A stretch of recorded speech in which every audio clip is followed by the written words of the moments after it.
If I just give you just a short snippet of what happened, the story is my dad left one Saturday, like he's going to the store, like he's going right here, yabo? And Kanti, he was going to get married. The greatest tragedy of my life. If you knew me at any point in time, I always said, yo, if I ever got raped, I would die. Hi, my name is Entle Duba, aka EntleD, and this is my testimony. So I was born in a small town in the Eastern Cape called Umtata. I have no idea where the town is. I've driven through it, past it. I've never actually been back. I'm told by my mother that we actually left when I was, I think, just over a year old. Yeah. So she had a situationship with my dad. And that's how I came about. So I've got quite a few siblings from other situationships. So I've got a dad that likes to spread his seed and his spawn, you see. So we're all over the place. I grew up in way too many places. Before I got to matric, I had already gone to 10 schools. And yeah, so that obviously meant that I didn't forge really good relationships or very long-term relationships, because you'd be friends with someone here and then all of a sudden it's time to move again. And this happened ridiculously too much for my liking. Where I spent most of my childhood was between Durban and Johannesburg. I think first part of my childhood I was in the Eastern Cape, and then it was Johannesburg, and then it was KZN, and then back to Johannesburg. As mentioned, I was raised by my aunt, right? My aunt is my mom's older sister, so I didn't really get to forge any proper relationships with both parents. They're both still alive, but yeah, they just didn't raise me for whatever reason. And I realized as an adult that it was the hurt that my dad had caused my mom, which made it difficult for her to kind of have me around her all the time. And then I just look like him so much. So if I just give you just a short snippet of what happened, the story is my dad left one Saturday, like he's going to the store, like he's going right here, yabo? And Kanti, he was going to get married and left my mom in the house, and my mom was pregnant with me at that point in time. So this is 1984. It took forever for my mom to even be able to discuss this with me. I was in my 30s by the time she brought it up. So throughout life, I was trying to I wanted my mom. You see, everyone with a mother, I wanted my mom and I didn't have one. So I'd latch on to every female that was in my life or offering some sort of love. But the rejection I kept feeling from my mother really broke me down as a person. I didn't know my dad. I knew that he was alive. Dad. Nah, I'm just like, We're not talking about that father. And no matter who that dad is to you is no reflection of God the Father. What my dad would do, he would call the lady who was raising me, my aunt, but he never spoke to me. So obviously this causes other issues in a young girl. We go to Model T schools, there are parent evenings, parent-teacher situations and whatever else, and I don't have a biological parent that's there for me. I'm a very vibrant young child, so I'm in plays, I'm doing all the sports and debate team and there's no parent around. And you find that obviously as kids we're talking about each other's parents and you're showing off about your parent. I don't have one. When my dad finally pitched up, he pitched up on my 16th birthday, like on my birthday. And he pulls a ta-da, no notice, no nothing. And I remember saying, "Yoo, I'll say me." So that basically means, you're so ugly. Like I was not ready for my dad.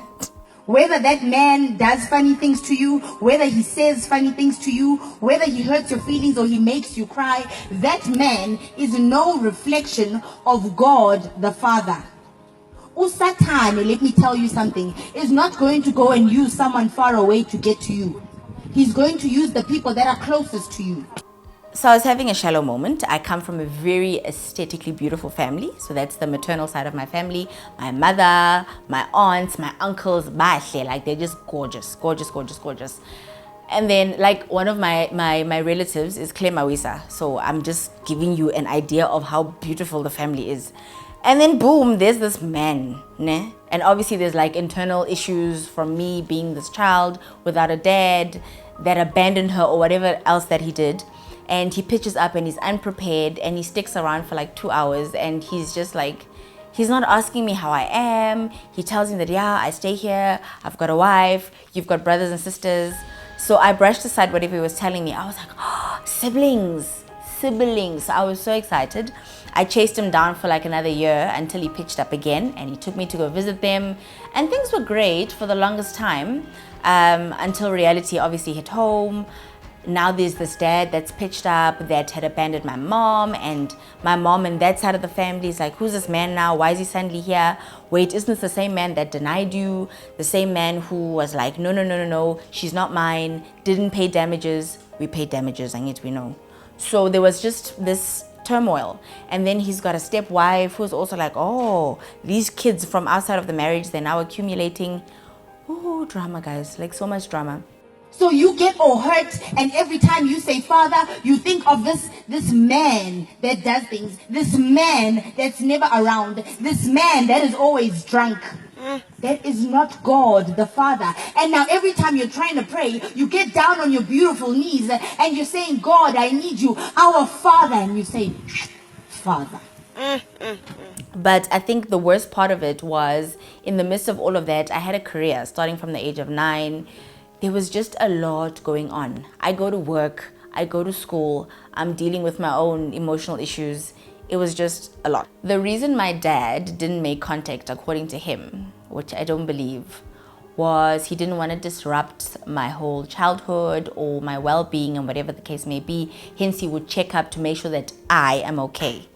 Now, here's the interesting thing. He happened to call me when I started on YoTV. Side eye.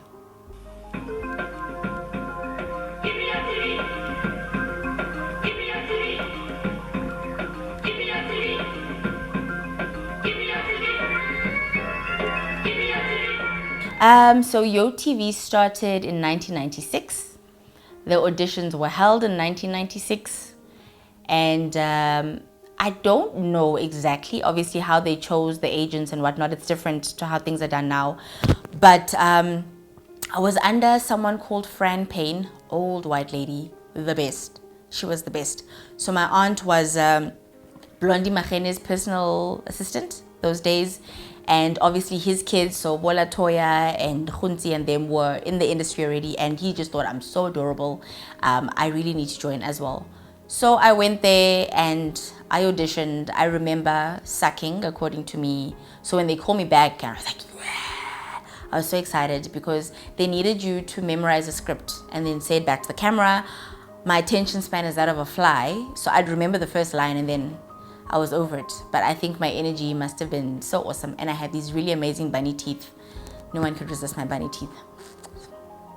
Give me your TV, you gotta hit me with the new style if you wanna beat me. I'm a YoTV kid with the secret right degree. If you're looking for some attitude, I'll drop you the bomb. I got my own style, trying to be like Uncle Tom. It wasn't, I think we had 3 rounds of auditions. It was the initial ones, it was the callback, and then the final one.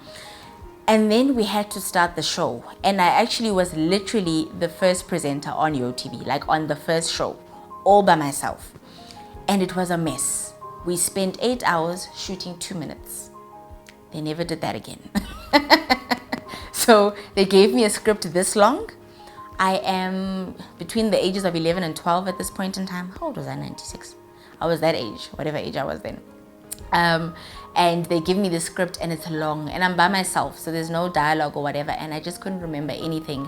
Why? Because my aunt took me to go do my hair and I finished at 2 in the morning. I'm a child. Then I didn't nap. And then we had to wake up at 5 to travel from Berea, okay? If you know where Berea in Johannesburg is, all the way to Ferndale in Randburg. It was, yeah, not a great day. And my head was sore and my eyes were red. It was not a good day. It was not a good day. But yeah, we started YoTV and we continued with myself, Byron Taylor, and Spiwe Mjali.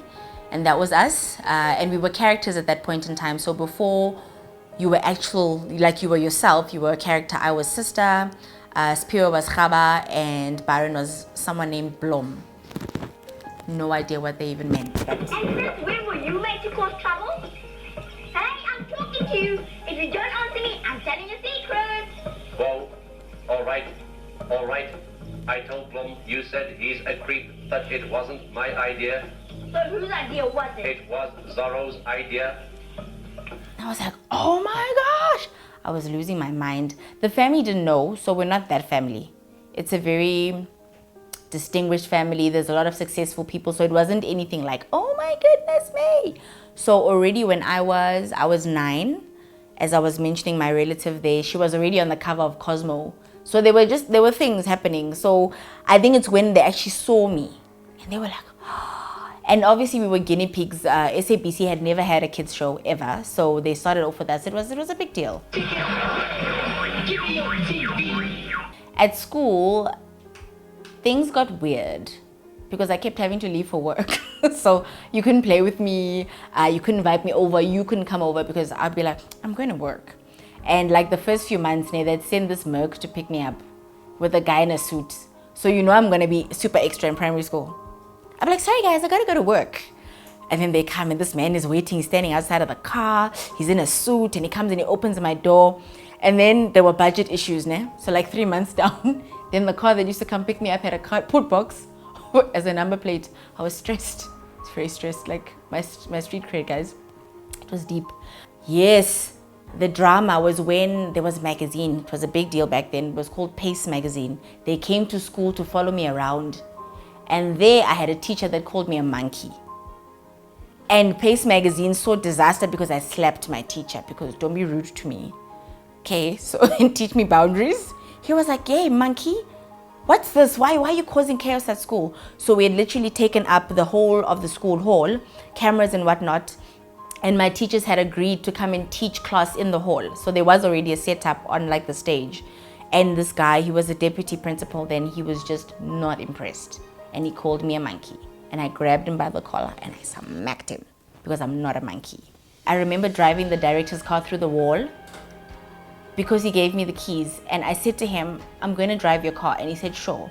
I don't think he believed I was going to do it. So I went, I found the car. We all got in the car together and I drove and I went backwards. And I kept going backwards until we were kind of doing this. And they had to get us out the car and pull the car forward. We had lots of fun. Believe me when I say I'm going to do something, I usually do it. I remember my school fees were 3,000 Rand for the year. So in 1 month, I had paid for the year. And because I was balling like that, I used to sponsor other kids. They'd be like, yeah, come here. And just pay your school fees because that's how I roll, you know. All I wanted, I remember, was balloons. I always wanted them to buy me balloons. But yeah, that was about it. Spooling out of control. I had no issues. I was cute. Bunny teeth. Don't forget the bunny teeth. If you're looking for some attitude, I'll jump to the bump. It works like magic. So Byron and I used to share underwear because I have no idea. I have no idea why we did that. We were the same size for the beginning part of the show. We then went on a break and he had shot up as a teenage boy usually does, and then things didn't fit anymore. But we wore each other's underwear and shoes and stuff. We're actually talking about it a few months ago and we're like, why did we do that? We have no idea. Like, no idea. It's because his underpants were cool. They had like characters. That's my excuse right now. A bunch of YoTV presenters on a Zoom meeting. Recipe for failure, you know it. Lalela, they treated us like kings and queens, and the highlight of that time was I got to dance with Barney before I realized that it's all just people in suits. I actually thought he came from overseas and asked for me and Byron. Ask for us specifically, but it's fine. I felt important for a few years until it clicked. So my life before Jesus was a life before Jesus. It was in its realness. I cussed a lot. I drank. I took drugs. I wasn't sure if I was gay or not. I was doing everything, like literally. I was just, like, can't touch, can't tolagala. What is can't get, can't tolagala? I was here. You couldn't handle me. I think if it wasn't for Jesus, I know for a fact I'd be dead, because I also didn't realize how small I am half the time. So I was always starting fights. I was always in a fight, like a physical fight. So the siblings I was talking about, there are 7 brothers. So here, I'm strong here. So it was, not someone you'd want to interact with. And then I got money as an adult now, outside of the TV money. And then I just became arrogant, like extremely, extremely arrogant. And yeah, it was a mess. It was a mess. I was so caught up in life and caught up in what I was doing that he wasn't a thought. I would want him when I saw my brother. So I have a brother who's 10 years younger than me, and when in church, he would get so lost. And you see him like he's standing there, he's tiny, and he's doing this the whole time. And I'd crave for whatever he was going through. But as soon as we left, I was just on my own thing, doing my own thing, whatever I was doing. But he wasn't a want. I yearned for that when I was at church, and I kept wondering what's wrong with me. So I received Jesus a few times before I received Jesus. I'm a firm believer that there's something called true salvation, which is outside of the salvation you get because your parents say you must go, or your friends are going, or you're just going because the pastor said, yeah, you know the thing you did yesterday? Come and give your life to Jesus because, or he says if you don't give your life to Jesus, you're going to go to hell. So I went to the altar call a few times, but to the point where I don't even remember right now when I went. But when I went to the altar call that time, where I was dancing in my chair and no one was forcing me to go. And just to take a step back, it was on the 12th of December 2015. That day I was planning to kill myself, and the reason I finally decided to go to the altar call is because I was going to apologize, because I knew that taking your own life is bad. So I was going to say, Jesus, I'm sorry, but I can't anymore. I'm done with this thing. And I had tried before to take my life, but this time I had a plan. I had a surefire plan. Now, as soon as I get home, I'm doing this thing, and I'm doing it like this. It's not going to fail. So I was just going to apologize and to say I'm going to see him soon. Ooh, guys, it's nice, ne? My then fiance had decided that he's done with me. Possibly the violence. Possibly. No, it was your word. It was bad. So I had just hit him. He was sitting and we're talking, and I was like, I'm going to hit you. And he said, yeah, hit me. So I did. But like he said so, you know. So he had just had enough. Like he had had enough. Like this girl is just a lot, okay? And he decided that he wants out. He was not the aggressive type, so he drove. He was like, I'm going for a drive, I'll see you later. So we're living together at this point in time. He comes back after a long time. I've packed my bags, I've written notes. I called him and I said to him, oh, I've got a bad headache. I asked him to go get me tablets. I was very specific about which tablets. After talking to doctor friends of mine, and he goes and he gets the tablets and he comes home and he sleeps on the couch. Now I've written letters to parents and everybody else, like, don't blame this guy, it wasn't his fault, whatever. I take the tablets. I got full. I was taking the tablets so much, like, you know, I got full, like, I'm full now, and I've had to sleep. I remember how angry I was when I woke up. I was mad. I was mad that I'm actually still alive. I was like, oh, come on. And you realize when a person doesn't have an identity, that your identity becomes your partner. Like without them, you become nothing, or so you think, you know. The greatest tragedy of my life, if you knew me at any point in time, I always said, if I ever got raped, I would die. The devil's always listening, guys. Always listening. So, you know, when I say a rape is ridiculous, I had a ridiculous rape. People want to laugh at it because it's funny. Okay, it's funny. I'm sleeping. It's 2 a.m. in the morning. I just come back from inquiry of a note. Okay, we went to some news cafe, where, here. I was gone, okay? Like, it was over. But anyway, I got home maybe 2 hours before that, and I'm sleeping. There was a girl sleeping next to me. So I heard her phone ring. Ne? She steps out. Fine. So when I feel a body coming back onto the bed, I'm thinking it's probably her. She's coming back. It was when I was being penetrated that I woke up and I was like, whoa, what's happening? Now, the irony of it all, had I understood God and how he works, I would have realized that I needed to wake up. Why? I'm dreaming about Chris Brown. I had a huge crush on Chris Brown, eh? Ben 10 situations God delivered me from, spirit of Ben 10, yes? So anyway, I'm dreaming about Chris Brown. Chris Brown has just arrived. Like, he literally came to South Africa because he loves me and he wants to spend his life with me. And we're making out in my dream. Chris Brown and I are about to have sex. As he penetrates me in the dream, I'm being penetrated in real life. We struggle with this guy. We struggle. When I eventually, so I'm sleeping on my stomach, so he penetrates via, back door. When I eventually see him, he looks like Chris Brown. It was the freakiest thing ever. It was insane. So had I understood how God works, I would have woken up, because number one, I've never met Chris Brown in my life. Why is Chris Brown here? And a lot of things would have been avoided.